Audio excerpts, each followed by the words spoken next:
오늘은 이제 금강경에 대해서 대의를 말씀드리겠다고 했는데요.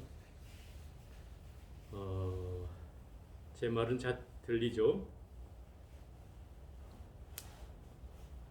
이 금강경이라고 하는 경전은 금강반야 바라밀경, 이게 원래 제목이죠. 금강이라고 하는 말은 제일로 강한 것, 또 부서지지 않는 것, 무너지지 않는 것, 이것을 금강경이라고 해요. 그래서 이 금강이라는 말은 이제 다이아몬드를 대신해서 쓰는 말이기도 해요. 그 다이아몬드를 한문으로 하면 금강석이라고 해요. 그럼 이 금강이라는 말 속에는 영원불멸하다, 무너지지 않는다, 부서지지 않는다, 이런 뜻이 담겨 있어요. 그리고 반야라고 하는 말은 이제 지혜라는 뜻이고요. 이 지혜라고 하는 말은 왜 그걸 반야로 그냥 쓰느냐 하면, 이건 부처님 당시에 썼던 말을 그대로 옮겨온 말이에요. 그래서 반야라고 그냥 쓰는데, 이것은 해석을 했을 때 문제가 생기기 때문에 그래요. 예를 들어서 지혜라고 하면 쉽잖아요, 우리가 이해하기가. 그런데 왜 반야라고 하느냐? 우리가 세속적으로 말하는 지혜와 불교에서 말하는 지혜가 다르기 때문에 그래요. 보통 세상에서 말해질 때 이 지혜는 슬기롭다, 총명하다, 뭐 이렇게 표현할 때 이 지혜라는 걸 쓰는데, 불교에서 말하는 이 지혜는, 반야라는 말은 이 수행을 통해서 얻어지는 지혜예요. 물론 반드시 꼭 수행만을 해야 되는 건 아니지만, 물론 타고나는 사람도 있어요. 이 지혜에 과거에 이제 수행한 그 공덕으로 그 힘을 가지고 태어난 사람들은 지혜를 가지고 있어요. 물론 그건 이제 가지고 태어나긴 하지만, 그러나 일반적인 사람들은 수행을 하지 않으면 얻어지지 않는 거예요, 이게. 그래서 수행을 통해서 고요함을 얻어야 거기에서 지혜가 발현되는 거예요. 그러니까 이게 수행을 하지 않으면 이 지혜는 생겨나지 않는다라고 해도 과언이 아니에요. 그래서 이 반야라는 말은 일반적인 지혜와는 그래서 다르다, 이 말이죠. 또 바라밀이라고 하는 말은 이것도 그대로 부처님 당시의 말을 한문어로 빌려 쓴 건데요. 바라미타라고 하는 말을 이제 빌려 쓴 말이에요. 이 말은 건너가다, 이루어지다, 완성하다, 뭐 이런 뜻이에요. 건너가다는 의미로 보면은 이런 거죠. 용성스님이라는 분은 이제 이것을 이렇게 표현했어요. 생사고해의 강을, 이제 생사고해라는 것은 이 중생들이 사는, 우리들이 사는 세상을 생사고해라 그래요. 이게 삶과 죽음이 있는 괴로움의 바다에 우리가 살고 있다, 이 말이에요. 중생의 세계가, 이 사바 세계는 바로 생사고해의 땅인데, 부처님이 사는 세상은 바로 깨달음의 세상이다, 이 말이에요. 열반의 언덕이고 깨달음의 언덕이다. 그래서 그걸 무상가간이라고 표현하는데, 위가 없는 깨달음의 언덕이 저편에 있다. 근데 내가 이 중생이 사는 세상에서 이 부처님이 사는 세상으로 나아가려면 반드시 건너가야 된다. 그 건너가면 내가 노를 저어서, 뗏목을 만들어 노를 저어서 건너가야 하는 것처럼, 뭔가 내가 스스로 수행하지 않으면 결코 이게 얻어지는 것이 아니다. 그래서 바로 이 수행을 통해서 완성한 그 내용이 바로 바라밀다라고 하는 말입니다. 또 경이라는 것은 부처님 말씀을 얘기하는 거고요. 그래서 이 금강반야 바라밀경이라는 말을 좀 더 쉽게 풀이해 보면, 영원불멸한 지혜로서 건너가게 해주는 경전, 깨우침을 주는 가르침, 뭐 이렇게 얘기할 수 있을 겁니다. 결국 이 금강경이라는 경전은 그래서 가장 중요한 내용이 바로 뭐다? 바로 이 지혜에 관련된 내용이다, 이 말이에요. 지혜라고 하는 것은 어떻게 하면 얻을 수 있느냐? 이게 우리에게는 화두겠죠. 어떻게 하면 이 지혜를 얻을 수 있지? 왜? 지혜라는 건 깨달음을 얻기 위해서 가장 필요로 하는 것이 바로 지혜예요. 지혜가 없으면 깨달음을 얻을 수가 없고, 또 이 중생을 벗어날 수가 없어요. 그럼 지혜를 얻어야 되는 게 우린 당면과제죠. 그리고 이 금강경에서는 바로 이 지혜를 얻으려면 어떻게 해야 된다라고 설명해 놨어요. 이제 그걸 설명해 놓은 것이 바로 이 금강경인데, 예를 들어 이렇게 표현해 놨어요. 이 용성 스님은 이 금강경의 대의를 얘기할 때 아집과 법집을 파하는 공의 가르침이다 이렇게 표현을 해놨어요. 여기에 이제 이 대답이 담겨 있다고 생각이 드는데요. 아집이라고 하는 것은 나의 집착을 말해요. 나의 집착이라는 게 뭐냐? 우리는 나라고 하는 존재에 대한 인식을 하고 있잖아요. 나라는 존재가 없다면 지금 여기에 앉아 있을 수 없잖아요. 근데 이 인식하는 이 자체가 이 부처님께서는 이걸 아집이라고 표현해 놨어요. 나를 인식하는 것만 해도 아집이다. 그게 왜 아집일까요? 왜냐하면 나라는 존재는 영원불멸한 존재가 아니다 이 말이에요. 영원불멸한 존재가 아니기 때문에 나라고 할 게 아무것도 없다 이 말이에요. 부처님은 그렇게 말씀하셔요. 나라고 인정할 게 아무것도 없는데 우리는 이 나를 나라고 한다 이 말이죠. 여기서부터 뭔가 전제가 잘못됐죠. 부처님은 그런 거예요. 만약에 네가 너라고 하려면 나라는 존재는 천년만년 영원불멸하게 이 자리에 있어야 된다는 거예요. 그러면 네가 너라고 하는 말이 맞다 이 말이에요. 그런데 나라고 하는 존재는 내가 여러분 앞에 이렇게 앉아서 화면에 나타나지만 벌써 한두 시간 지나면 여기서 사라지잖아요. 그럴 뿐만 아니라 내가 여기에 또 평생 있을 수도 없다 이 말이에요. 그죠? 내가 기껏해야 100년도 못 살고 가는 인생인데 어떻게 나라고 할 게 있느냐 이 말이에요. 그러면 100년 전에 네 모습은 뭐고 100년 후에 네 모습은 뭐냐 이 말이에요. 어떤 게 참 나냐 참 너냐 이 말이에요. 어떤 걸 나라고 할 수 있어요. 그래서 이 세상에 나라고 할 건 아무것도 없다. 그런데 인간은 이 나라고 하는 것을 그렇게 교육으로 배웠잖아요. 우리는 영어로 말하면 I am 이렇게 시작되잖아요. 나는 뭐다, 나는 누구다. 우리는 이렇게 어렸을 때부터 배워왔기 때문에 나라는 것을 우리는 가정하고 할 뿐이지, 이 금강경에서는 그것은 이름뿐이라는 거예요. 나라고 하는 건 무심이라는 이름뿐이지 이 실제가 영원불멸한 존재는 아니다. 잠시 인연에 의해서 모여 있을 뿐이다 이 말인 거죠. 그러니까 없다는 뜻은 아니에요. 이게 없다는 뜻은 아니에요. 있기는 하지만 어떻게 있는 거예요? 잠시 있는 것이다 이 말이에요. 잠시 인연에 의해서 모여져 있을 때 잠시 존재하는 거예요. 그런데 우리는 그것이 천년만년 영원불멸하게 존재할 것처럼 나를 어떻게 꾸려간다 이 말이죠. 뭐 몸을 추스리고 마음을 추스리고 하는 거를 마치 천년만년 살 듯이 한다. 그런데 우리의 몸뚱아리는 천년만년 살 수도 없을 뿐만 아니라 바로 이 자리에서조차도 오래 있을 수가 없다. 그런데 어떤 걸 나라고 하냐. 그런데도 우리는 그것에 대한 집착을 해가기 때문에 그것을 아집이라 하고, 또 이 금강경에서는 아상, 인상, 중생상, 수자상 이 네 가지 상으로서 얘기하고 있어요. 이건 이 금강경 32분에 제일 많이 반복되는 언어가 바로 이 아상, 인상, 중생상, 수자상이에요. 아상이란 뭐예요? 나라는 생각, 나라는 집착. 이게 아상이에요.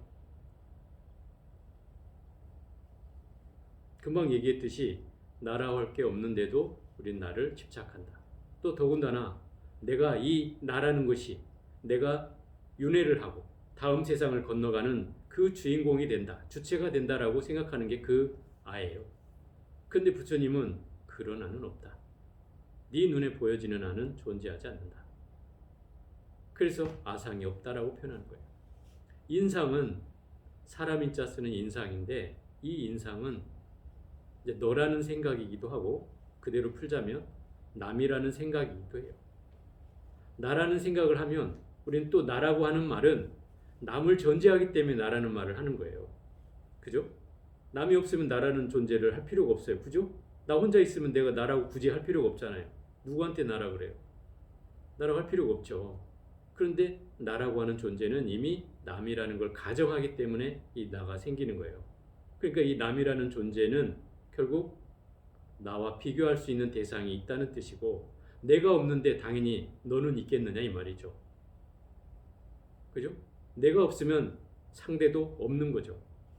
그 얘기는 뭐냐면 내가 여기에 존재하는 것은 어떻게 존재한다 그랬어요? 인연에 의해서 존재한다 그랬잖아요. 인연에 의해서 잠시 머물러 있을 뿐이야. 이 생에 왔을 2년 동안에. 그죠? 이 세상에 태어나서 내가 살아 태어나서 죽는 순간까지의 그 인연에 의해서 지금 이 세상에서 머물러 있는 것이고, 당연히 다른 사람도 또한 그 인연에 의해서 있을 뿐이죠. 그런데 내가 영원불멸하게 존재하지 않는 것처럼 남도 다른 사람도 영원불멸하게 존재하지 않죠. 그렇기 때문에 내가 없으면 남도 없는 거죠. 남이 없으니까 나도 없는 거고요.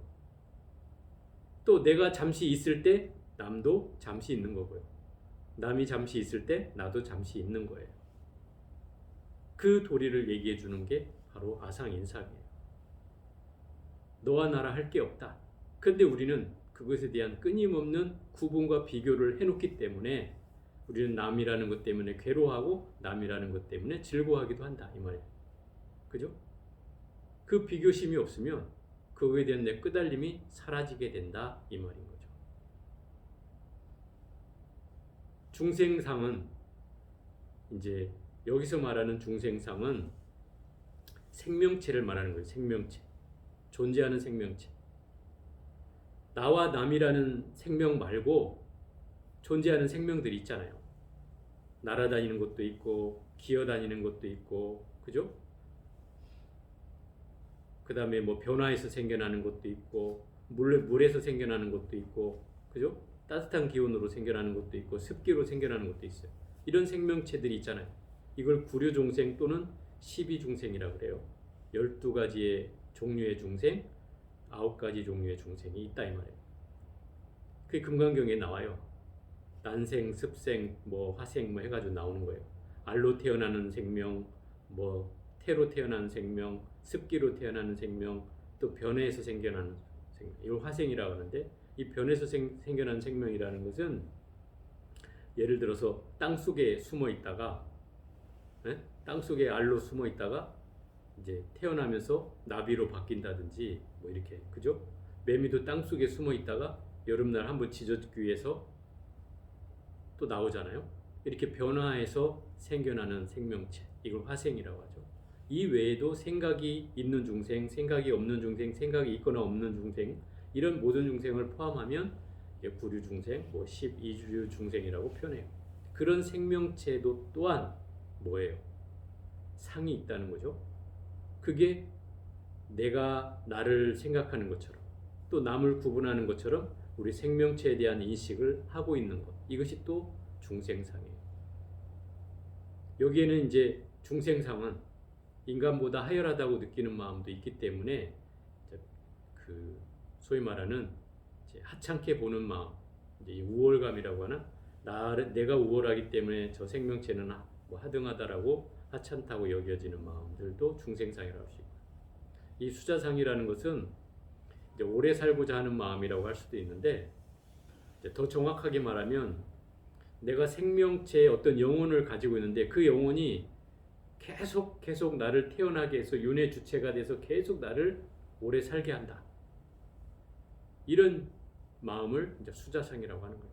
끊임없이 살고자 하는 마음을 일으켜가게 하는 것들.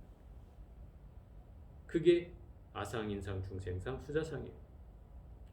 어찌 보면 이거는 인간이 중생들이 가지고 있는 기본적인 생각이 아닙니까? 그것이 잘못됐나요? 이렇게 얘기할 수도 있는데, 이 사상이 뭐를 만들어내냐면 나의 집착을 만들어낸다 이 말이에요. 그 집착이 내가 영원불멸이 존재할 것으로 알고, 상대도 또한 영원불멸이 존재할 것으로 알고, 생명체도 또한 그렇고, 또 오래 살고자 하는 마음까지 일으키게 해서 끊임없이 나를 집착해 간다. 그 집착이 가져다 주는 것은 뭐예요? 바로 괴로움이죠. 그것에 의해서 즐겁다면 문제가 없는데 이게 늘 괴롭게 한다 이 말이에요. 그죠? 살고자 하는데 죽음이 앞에 있고, 또 더 살고자 하는데 자꾸 내 목숨은 빨리 오라고 신호가 오고 뭐 이런 상황들이 계속된다면 당연히 그렇죠. 제가 예전에 한번 비유를 들었어요. 우리가 그 어르신들 중에 그런 분이 있어요. 요양원에 근무하는 분들은 아마 더 잘할 것 같아요. 나이 드신 분들이 맨날 아이고 이제 죽어야지 그런다고 하잖아요. 그러면 노인네가 죽어야지 하는 말은 3대 거짓말 중에 하나라고 그러잖아요. 그러죠? 왜 3대 거짓말이라고 할까요? 그게 밥 먹듯이 맨날 그런다 이 말이에요. 근데 막상 그분한테 만약에 죽으라고 했다가는 이제 철천지 왼수가 된다고 그러잖아요. 예를 들어서 여러분들 똑같아. 나는 살고 싶지 않아. 만약 이런 사람이 있다면, 응? 나 살고 싶지 않아. 이런 사람이 있다면 제가 저 바다에다가 확 던져버린다고. 응? 확 던져버리면 나 살고 싶지 않아. 죽을 거야 하고 그냥 푹 빠져서 죽을까요? 여러분 아마 여기 있는 사람 살고 싶지 않다고 그랬는데 다 던져버리면 아마 그럴 것 같지만 여기에 내가 볼 때 그럴 사람 하나도 없어요. 그럼 어떻게 해요? 여러분 물속에 내가 던졌다고 쳐봐요. 바다에. 그럼 어떻게 할까요? 가만히 있을까요? 다 누구든지 살려고 발버둥을 치게 돼 있어요. 설사 물에 빠져서 죽는 한이 있어도 죽기 전까지는 내가 살려고 발버둥을 칠 거란 말이에요. 그죠? 그 인간의 본능이에요. 저라도 만약에 저를 물에 떨어뜨린다면 당연히 그러고 있겠죠. 그게 본능이에요. 이게 이제 생명에 대한 애착이다 이 말이에요. 이런 본능이 누구나 가지고 있는 거예요. 이거는 인간이면. 이게 이제 상이라는 거예요. 이게 살고자 하는 그 생각을 우리는 본능처럼 가지고 있기 때문에 이거를 끊어내기는 쉽지 않다는 거예요. 그게 아상인상 중생상 수자상이라는 것의 본질이에요. 나라고 하는 것에 대한 본질이 뭐라고 딱 형용할 수는 없지만 나에 대한 애착이 있다는 뜻이에요. 그게 예를 들어 우리 여러분들 제가 이런 비유도 많이 드는데 여러분 눈에다 대고 내가 손가락을 탁 갖다 대면 어떻게 돼요? 눈을 깜짝거릴 거 아니에요. 그죠? 눈이 내 앞에 딱 다가오면 깜짝거리죠. 그게 뭐예요? 기본적으로 그 공포, 두려움을 느낀다는 거예요. 뭔가 내가 위험을 처한다는 것을 이 눈은 감지한다 이 말이죠. 그럼 본능적으로 나는 두렵지 않아도 마음은 두렵지 않아도 누가 손을 대면 어떻게 돼요? 눈이 깜짝거리게 되겠죠. 그것은 내가 가지고 있는 이 인체가 가지고 있는 본능적인 이게 생에 대한 애착이 있다 이 말이에요.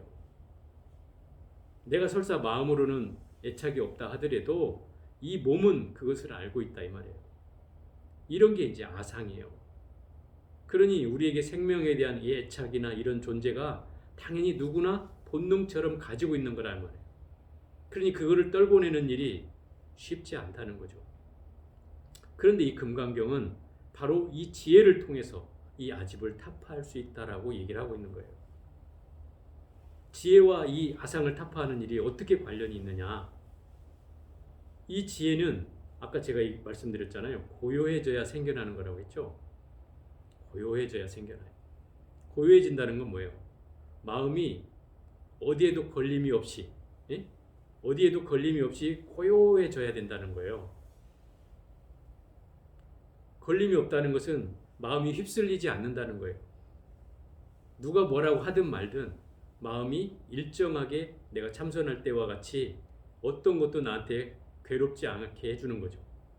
어떤 생각도 나를 방해하지 않고 어떤 마음도 나를 걸리게 하지 않는 거예요. 그럼 오로지 정진할 때 고요한 마음으로 나무부를 하면서 들어가다 보면 생각이 멈춰지는 자리가 생겨난다 이 말이에요. 그 생각이 멈춰지는 자리가 계속되면 그게 고요함이 유지되는 거예요. 그 고요함이 커지면 그것을 일러서 우리는 뭐라고 표현하냐면 공이라고 한다.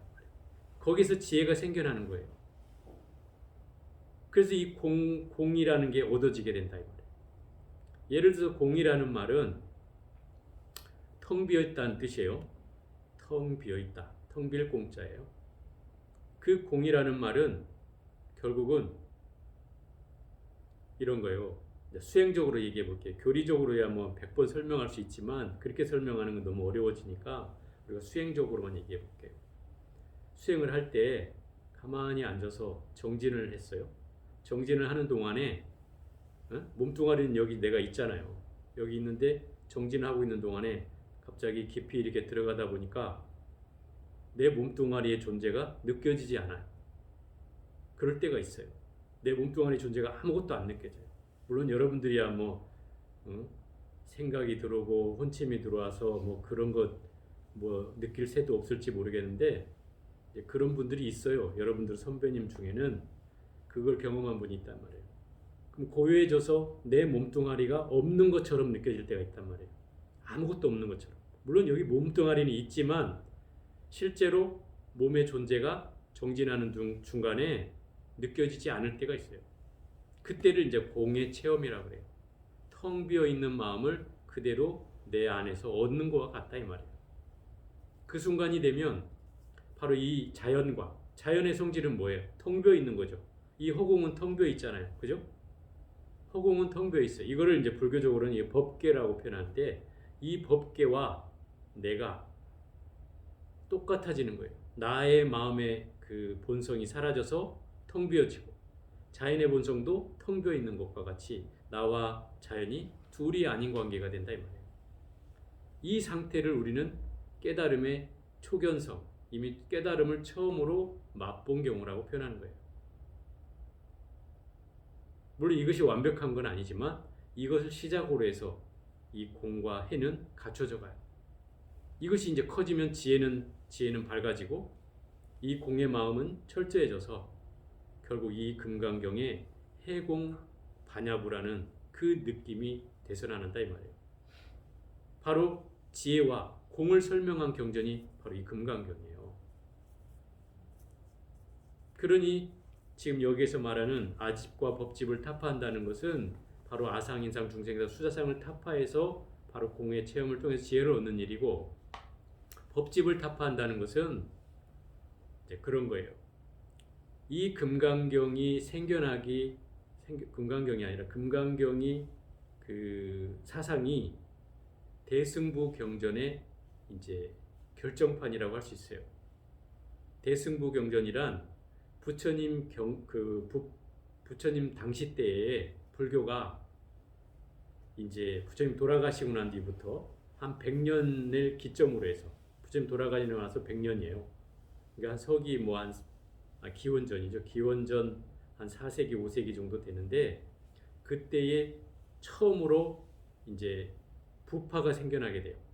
부파라는 건 부처님의 가르침을 해석하는 차이가 생겨나게 된 시점이 100년 후예요. 그때 이제 결집이 일어나는 거예요. 결집이란 뭐냐? 지금 사상과 가르침과 행위가 일체화돼서 오다가 한 100년이 지나면서 부처님 말씀을 다르게 해석하는 사람들이 생겨난 거예요. 그래서 이걸 이제 부파부, 대중부와 구사부가 이제 나눠지게 되는데, 그 대중부라고 하는 것은 바로 이 대승불교의 전신이 되고, 부파불교는 이 소승불교의 전신이 되는 이제 가르침인데, 그게 이제 갈라지게 되는 이유가 뭐냐면 계율을 해석하는 차이에서 생겨났어요. 예를 들어 이런 거예요. 부처님은 사람들에게 소유하지 말 것을 얘기했어요. 수행자는 물건을 절에다가 가지고 있지 마라, 소유하지 마라 이랬는데, 부처님께서 그렇게 말씀하신 거를 이제 어느 나라에서는 이러는 거예요. 야, 우리나라는 너무 더워서 이 소금이 없이는 너무 힘드니 소금은 우리가 좀 가지고 있기로 하자. 소금은 어디서 구하기도 쉽지 않고 누가 잘 주지도 않으니 비싸기도 하고, 그러니 우리가 소금 정도는 절에 보관을 하자. 이렇게 얘기를 해요. 그러니까 한쪽에서 무슨 소리냐? 부처님은 그 소금조차도 갖지 말라고 했다. 그러니 가질 필요가 없다. 그래서 부처님의 근본적인 그 가르침을 따르자고 하는 무리가 있는 반면에 이 세상이 좀 변하면서 야, 그래도 소금 정도는 갖기로 하자. 그런 사람들이 또 하나 주장한 게 뭐냐면, 공양 시간이 우리가 사시공양이라고 해요. 사시라는 건 뭐예요? 시간적으로 9시에서 11시 사이를 사시라고 해요. 이게 뭐 우리나라 시간과 뭐 일본 시간 뭐 다 차이를 둔다 하더라도 한 11시 30분까지는 점심시간이라고 쳐요. 그럼 아침에 이제 탁발을 보통 7시에 나가요. 아침에 탁발을 나가서 저작거리에 가서 탁발을 7집을 돌고 돌아오면은 가까운 집이야 뭐 1시간이면 갔다 와요, 왕복 시간으로. 그런데 이제 먼 곳이 생겨나는 거죠. 점점 시내와 떨어진 곳을 사는 사람들이 생겨나다 보니까 시내를 걸어 들어가는 시간이 예를 들어서 뭐 2시간이 걸린다든지 이렇게 된 거예요. 그럼 2시간이 걸려서 저작거리를 나아가면 밥을 7시에 나갔다 하더라도 9시가 되고 거기서 밥을 얻어서 30분 만에 돌아온다 하더라도 절에 오니까 11시 반이야. 그럼 원래 11시까지인데 11시 반이어서 30분을 넘겼으니 이거 밥 공양 시간을 지났잖아요. 그럼 먹지 말아야 되는 거예요. 아무리 밥을 얻어왔다 하더라도 공양 시간 지났으니 못 먹는다. 옛날에 이렇게 됐단 말이에요. 그런데 그 대중부에서는 그러는 거죠. 우리가 이렇게 먼 곳에 이게 뭐 살다 보니 이렇게 공양 시간이 조금씩 늦을 수가 있는데 이거를 한마디 정도, 그림자로 치면 한마디 정도는 우리가 좀 양해를 하자. 그 정도는 봐주기로 하자. 그 한마디가 뭐냐면 한 30분 정도 말하는 거예요. 우리가 해를 이렇게 옛날에 그림자로 측정을 했단 말이에요. 그림자가 딱 정오에 왔을 때까지를 점심시간을 했는데 약 30분 정도는 좀 유도리를 두자. 이런 무리가 생겨나게 된 거죠. 이걸 이제 대중부라고 해요. 그래서 이 흐름이 이제 구체화되기 시작하면서 운동으로 발전하게 되는 게 이제 대승불교 운동은 바로 이 대중부에서 생겨나게 되고 소승불교에서는 그 부파불교에서는 이제 소승불교라는 게 이제 만들어지게 되는 거죠. 소승불교는 부처님의 가르침을 그대로 지키자 하는 무리가 지금 현재 저 동남아시아 불교를 형성한 그 주된 근거가 되었어요. 그 부파불교가. 이 대중부는 바로 대승불교를 발생하게 되는데 그 대승불교는 바로 베트남, 중국, 한국, 일본 등의 대승불교권으로 이제 발전하게 되는 거죠. 그래서 오늘날 우리나라 불교에서는 스님들이 뭘 소유하는 것이 잘못된 게 아니라고 얘기하죠. 그죠? 이제 그걸 말하는 거고 저 소승불교에서는 아무것도 스님은 가지고 있지 말아야 돼요. 그래서 어떻게 해야 돼요? 본인이 안 가지고 있고 돈을 누가 가지고 있냐면 시자가 가지고 있어요. 시자가 가지고서 내가 뭘 쓰면은 시자가 돈을 내주는 거예요. 그럼 결국 안 가지고 있는 건 아니잖아요. 남이 가지고 있을 뿐이지. 어쨌든 이렇게 이제 바뀌어 있는 거고 우리나라는 이제 스님들이 약간의 소유를 하되 요새 막 문제가 됐던 것처럼 누구죠? 해민 스님 그 문제가 된 것처럼 그런 거예요. 무소유라는 것은 소유하지 않는다는 게 아니에요. 그걸 잘 알아야 돼요. 소유하지 않는다는 게 아니에요. 스님들이 아무리 최소한 검소하게 산다 하더라도 당연히 옷이 있어야 되잖아요. 빨가벗고 살 수는 없잖아요. 그죠? 또 바루도 있어야 되고요. 우리 부처님은 삼위일발이라고 했어요. 세 벌의 옷과 한 바리떼 하나, 공양할 수 있는 바리떼 하나. 이게 부처님의 소유의 최고였어요. 그럼 전부 다 스님들이 그렇게만 산다고 하면 살 수가 없죠. 그렇지 않겠어요? 저도 이 먹고 살 수 있는 준비는 제 방에 다 돼 있다 이 말이에요. 그럼 저도 소유한 사람이잖아요. 그렇게 치면. 그런데 이 무소유의 개념을 우리가 더 잘 알아야 되는 것은 소유하지 말라는 게 아니에요. 부처님조차도 이 옷과 바루를 가지고 있다는 것은 결국 그건 소유잖아요. 엄격히 따지면. 그러나 소유를 했으되 소유에 대한 집착하지 않는 것이 무소유의 근본적인 의미다 이 말이에요. 응? 가지고 있으되 집착하지 않는 거. 어차피 내가 이거 죽을 때 가져갈 수 있는 건 아무것도 없잖아요. 그 소유하지 않는 것이 잘못된 게 아니다 이 말이에요. 소유를 하는 것이 잘못된 게 아니에요. 소유를 하되 소유에 대한 집착하지 않는 거예요. 그게 무소유에 대한 근본적인 의미예요. 그러니까 스님들이 아무것도 안 가져야 했어야 된다? 이건 말이 안 되죠. 저도 지금 여러분 앞에서 이 노트북이 없었으면 여러분하고 이렇게 만날 수가 없어요. 제가 어쨌든 이번 산철에 뭐 작업을 하기 위해서 노트북을 샀는데 이걸로 지금 잘 쓰고 있어요. 여러분 덕분에. 그러니까 어쨌든 소유는 하고 있다 이 말이에요. 그런데 그 소유가 집착되지 않아야 되는 것이지 소유하지 않는 것만을 얘기하는 건 아니다 이 말이에요. 그래서 우리가 스님들조차도 이 해민 스님이 뭐 그렇게 책에 써놨다며요. 무소유를 삶을 기본으로 하고 살겠다고 이렇게 얘기해놓고 당신은 뭐 빌라를 가지고 있고 뭐 강의료를 얼마를 받고 뭐 하는 그런 얘기들을 하니까 말이 잘못됐다 이제 이렇게 얘기를 하는데 그런 거죠. 아니 부처님 사는 집이 뭐 40억이면 50억이면 어때요? 여러분 부처님 옛날 기와집에 전통 건물이면은 그 부처님이 예를 들어서 문화재면 뭐 몇백억이라고 해도 과언이 아닌 집 아니에요? 그죠? 근데 그 스님이 제가 볼 때는 문제가 있는 게 부처님을 모시지 않았다는 거죠. 자기가 사는 곳에. 그러니까 뭐가 돼요? 개인 토굴이 되는 거잖아요. 개인, 소위 말하면 나의 개인 집이 되는 거죠. 그러니까 그 집이 뭐 몇 억짜리인지 모르겠지만 그거 가지고 뭐 호환이 어쩌니 막 하는 거죠. 서울에서 그런 집 하나 가지고 있다고 해서 뭐 그게 정말 호화사치판인가요? 그렇지는 않다고 보는데, 어쨌든 사람들의 인식이 스님들은 이럴 것이다 하는 이제 이런 고정관념도 있긴 있는 것 같아요. 물론 그분이 이제 사실은 그런 상황을 요새 뭐라고 그래? 뭐 다큐 예능으로 이렇게 보여줬다는 게 저는 사실은 바람직하지 않다고 생각이 들긴 하는데, 왜냐하면 사람들의 인식은 이 고정관념이 있다 이 말이에요. 그것을 깨기는 쉽지 않아요. 물론 스님이 절에서 그걸 보여줬다면 아마 문제는 되지 않았을 거라고 보여지는데, 제가 볼 때는 그래 어리석어요. 그래서 저 같은 경우에는 제가 여러분 앞에 이렇게 뭐 방송 같이 이렇게 촬영까지 하고 있기는 한데, 저는 이렇게 공개하고 할 생각은 별로 없어요. 그래서 제가 유튜브를 찍어서 비공개로 이제 해서 여러분한테만 전해주는 것이지, 저는 유명해지고 싶은 생각은 없어요. 여러분한테 이런 가르침을 전할 수 있는 인연이 된다면 그 사람에게는 내가 충분하게 해줄 수 있겠지만, 많은 사람들이 이 가르침을 이해하면 좋겠다? 저는 이런 걸 바라지는 않아요. 왜냐하면 이 공부를 실천하고 해갈 수 있는 사람은 결국 한계지어져 있다는 거예요. 그렇기 때문에 제가 뭐 유명해지는 걸 저는 바라지 않아요. 어쨌든 여기에서 말하는 이 금강경의 이 대요는 그렇게 돼 있어요. 용성 스님은 이 무상으로 종을 삼고 무주로 체를 삼고 묘행으로 용을 삼는다. 이걸 이제 체상용이라고 표현하는데, 그 무상이라는 것은 아까 말한 거예요.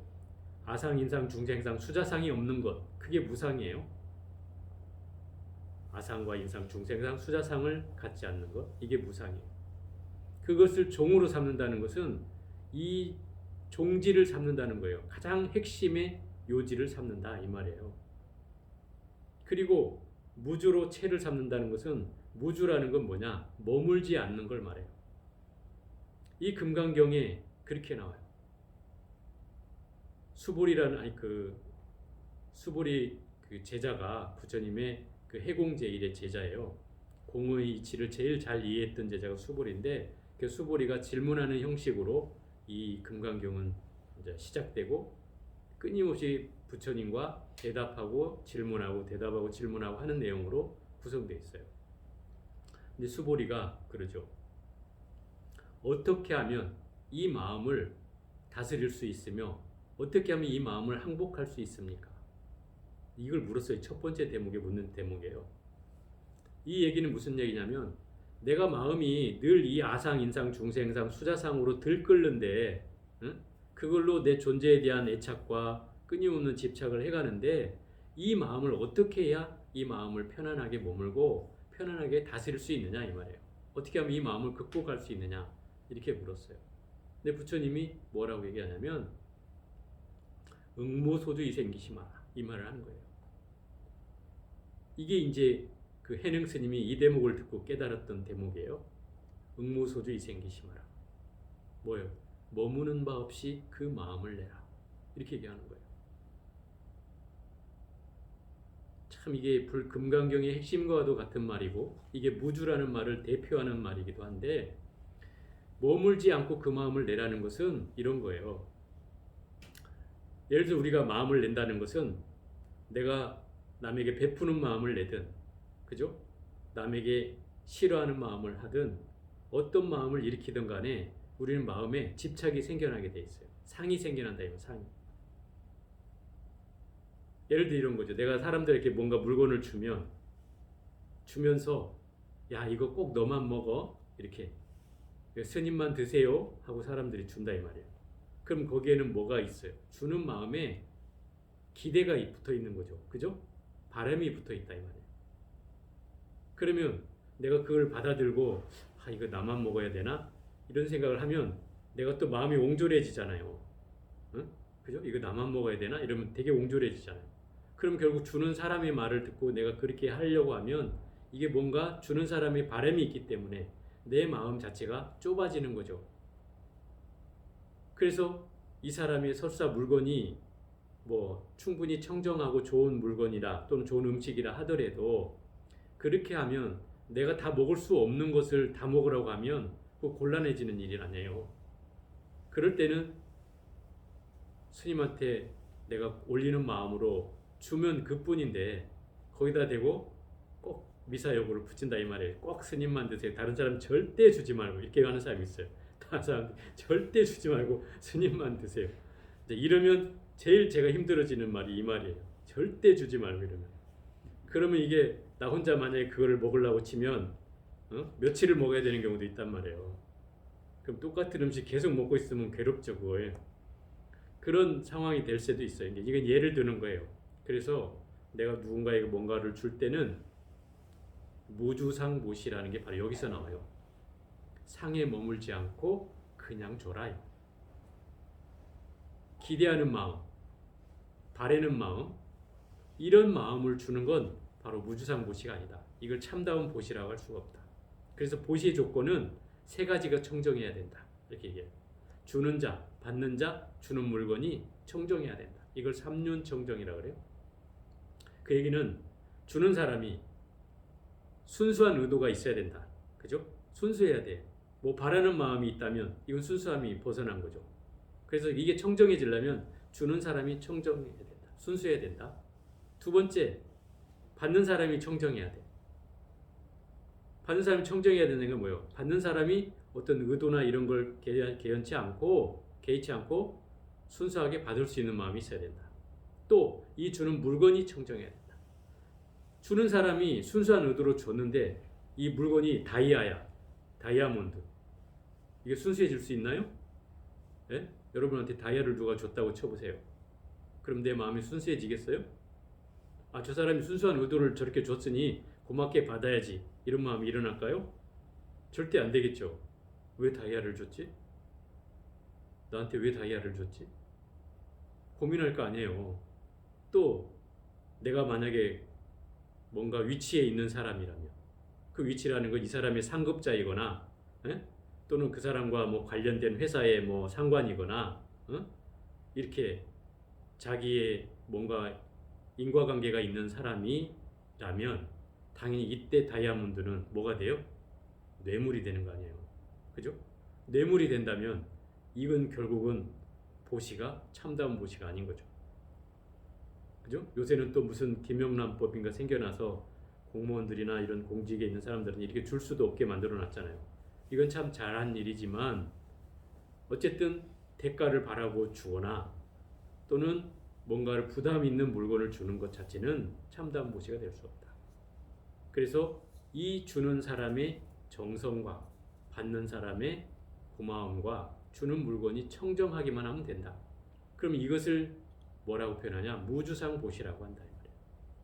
보시 가운데 최고의 공덕은 바로 이 무주상 보시를 할 때 최고의 공덕이다. 이렇게 얘기를 해요. 이것을 일러서 묘행이라고 해요. 묘행. 묘행은 뭐예요? 미묘한 실천을 한다 이 말이에요. 그래서 그냥 주기만 해서 되는 게 아니다 이 말이에요. 그냥 줄 때는 그 사람이 충분히 아무 의도를 갖지 않고 받을 수 있는 물건을 줘야 되고, 그죠? 또 주는 사람의 마음과 받는 사람의 마음이 서로 청정하면 이것은 이 무주상 모시에 해당한다. 그럼 이것은 묘행의 이름을 갖추는 것이고, 이런 상태가 있대 머물지 않는 거라고 얘기한다. 이게 응무소주하는 거예요. 머물지 않고 마음을 내는 거예요. 또 하나 다시 비유를 들어보면 이런 거예요. 우리의 생각은 끊임없이 흘러가게 돼 있죠. 그죠? 여러분들 생각을 막 끊임없이 하잖아요. 그런데 이 생각을 어디에 딱 걸리면, 그죠? 어디에 딱 걸리면 그 생각은 그걸로 계속 휩쓸리게 돼 있죠. 그죠? 예를 들어서 내가 가만히 있는데 갑자기 오늘 만났던 동료나 친구나 뭐 친척이나 하는 분이 한 말이 앉아있는데 계속 걸려서 떠올라요. 그러면 이게 뭐예요? 그 하나에 걸려서 마음이 머물러 있는 거죠. 이건 유주라고 그래요. 유주. 마음이 머물러 있는 거예요. 그런 게 없이 그냥 머무는 법 없이 흘러가야 된다 이 말이에요. 마치 우리가 강물을 바라보듯이 강물이라는 건 내가 저 본물은 내가 본물이야 라고 할 때 그 물이 멈춰 있나요? 그냥 흘러가잖아요. 생각도 그냥 흘려보내면 되는 일인데 우리는 거기에 늘 맺혀 있어요. 걸려 있다 이 말이에요. 그것을 우리는 무주라고 얘기할 수 없고 응무소주하는 거라고 얘기할 수 없다 이 말이에요. 머무는 바 없이 마음을 낸다는 것은 마음이 어디에도 걸림이 없어진다는 뜻이에요. 생각이 어디에도 맺혀 있지 않고 걸려 있지 않고 거기에 뭔가 천착해 가지 않는다는 거예요. 마치 저 흘러가는 강물을 바라보듯이 그냥 유유히 생각을 지켜볼 뿐이에요. 그래서 생각을 그냥 보라고 하는 거예요. 알아차리라고 하는 거죠. 그러면 우리의 거기엔 집착이 일어나지 않는다는 거예요. 이게 이제 금강경의 대요를 표현하는 말이에요. 또 대계라고 하는 게 있어요. 이거 이제 용성 스님이 해놓은 말인데 이렇게 표현해놨어요. 이 금강반야바라밀경은 수보리 존자가 내심으로 자꾸 의심을 일으켜. 그러니까 드러내지 않고 자꾸 의심을 일으켜. 드러내지 않고 의심을 일으키는데도 부처님은 그걸 다 아셔요. 이미 저 수보리 존자의 마음을 이미 다심통으로 헤아리고 있기 때문에 그걸 너무 잘 알고 계셔요. 그러니까 의심을 일으키면 그 의심에 대해서 부처님이 알아차리고 또 설명을 하는 거예요. 그러고 나면 수보리 존자가 뭐라 그래? 내 마음을 들켰구나. 속으로 이제 그러는 거죠. 내 마음을 들켰구나. 부처님 벌써 내 마음을 헤아리고 계시구나. 그리고 또 질문을 하고 또 질문하고 이렇게 하게 되는 거예요. 그럼 왜 수보리 존자가 의심을 자꾸 하게 되느냐면 이 금강경이라는 이 경전이 지금까지 흘러왔던 모든 경전의 흐름을 완전히 뒤바꿔 놨어요.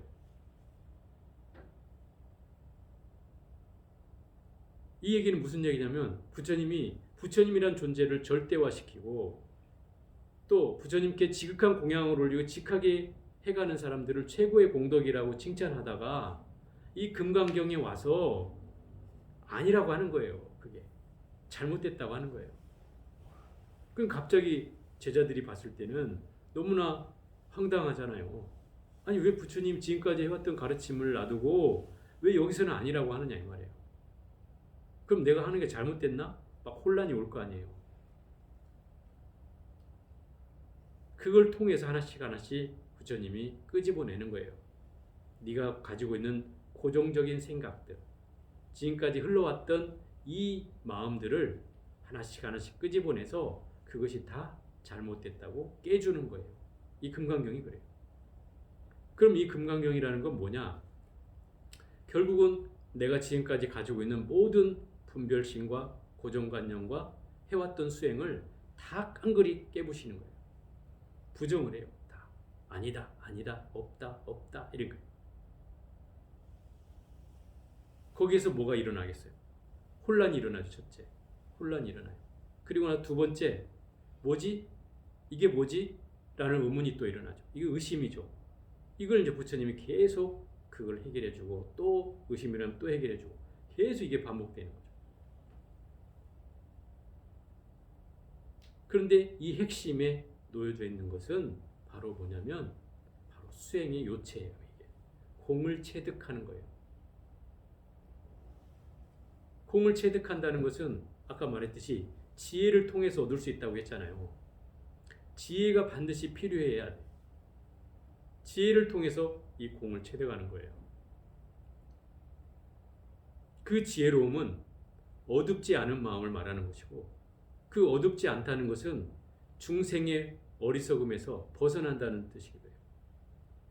또 여기에는 가장 핵심이 바로 아상인상, 중생상, 수자상을 타파하는 일이고 그 사상이 타파됨으로 해서 나의 법의 집착까지도 없어지는 일이에요.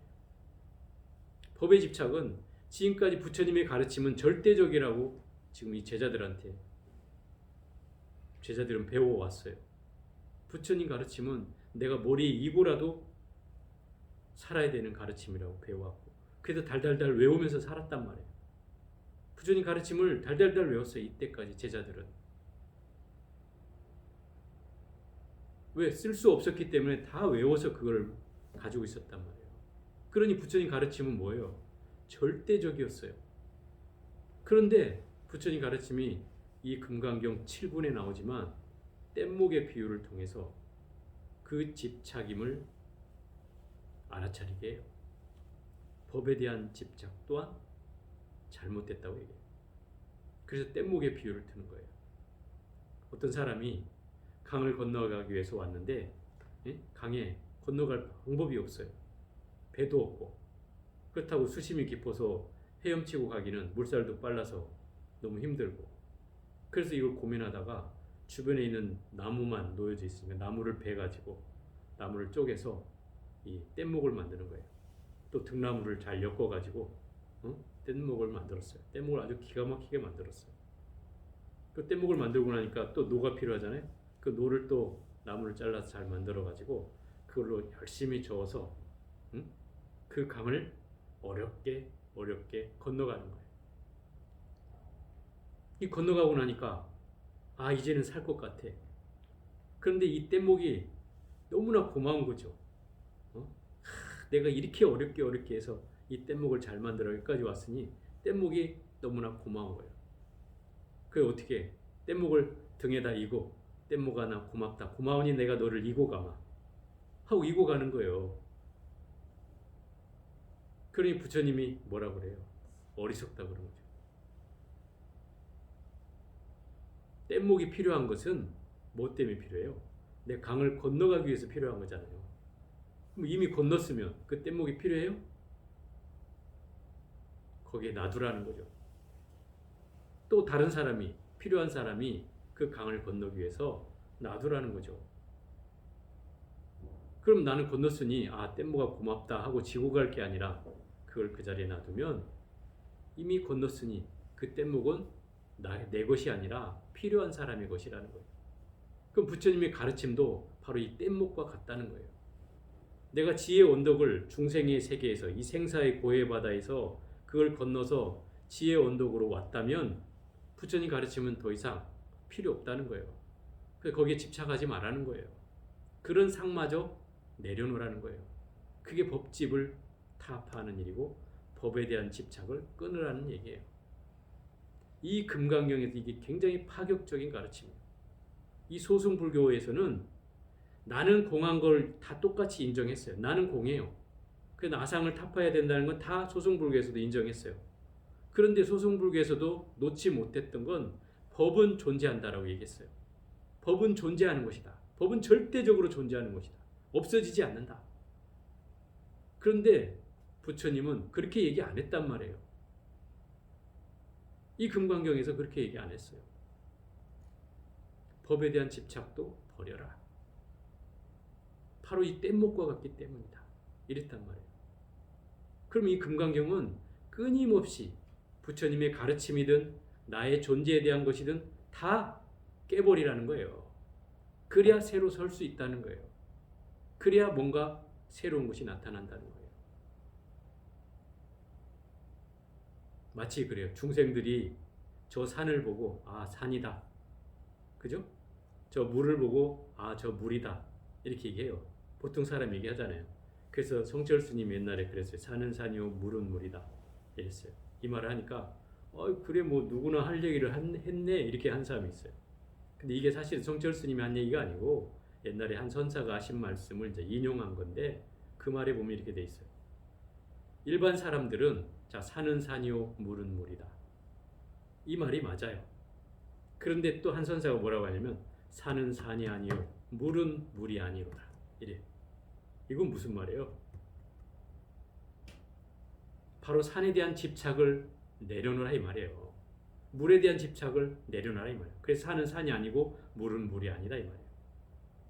그 집착이 떠나지면 그때 또 얘기하는 거예요. 뭐라고? 그러므로 산은 산이요 물은 물이로다. 이렇게 얘기해요. 이게 뭐예요? 내가 집착을 끊어낸 상태로 보면 그 산은 산인 거예요. 그냥 집착 없이 보는 산이다 이 말이에요. 이게 앞에서 말한 산은 산이요 물은 물이라는 이 말과는 너무나 달라진 말이라는 거죠.